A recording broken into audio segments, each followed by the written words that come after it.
দীর্ঘ ১৭ বছর পর দেশে ফিরে প্রথমবারের মতো বিএনপির গুলশান কার্যালয়ে গেলেন দলটির ভারপ্রাপ্ত চেয়ারম্যান তারেক রহমান।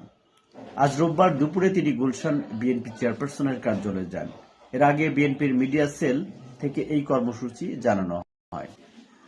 গত ২৫ ডিসেম্বর দেশে ফেরেন বিএনপির ভারপ্রাপ্ত চেয়ারম্যান তারেক রহমান। স্বদেশ প্রত্যাবর্তনের পর ধারাবাহিক কর্মসূচির অংশ হিসাবে এবারই প্রথম তিনি সরাসরি দলের কেন্দ্রীয় কার্যালয়ের কার্যক্রম অংশগ্রহণ করেছেন।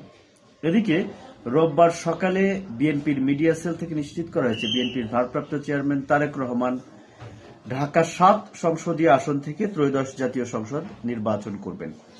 তার মনোনয়নপত্র সংগ্রহ করেছে বিএনপির চেয়ারপারসনের একান্ত সচিব এবিএম আব্দুস সাত্তার।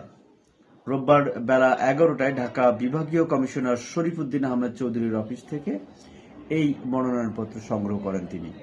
সুপ্রিয় দর্শক মণ্ডলী, মোটামুটি বলা যায় যে আজ থেকে তিনি রাজনৈতিক কার্যক্রম শুরু করলেন, এটা বলা যায়। কারণ গত কয়েকদিন তিনি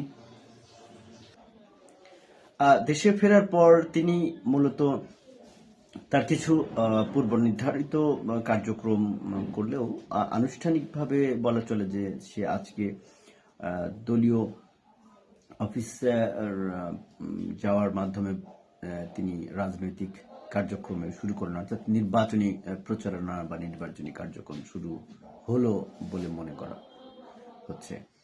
যাই হোক, সুপ্রিয় দর্শক মণ্ডলী, ভালো থাকবেন, সুস্থ থাকবেন, নিরাপদে থাকবেন, আমাদের সঙ্গে থাকবেন।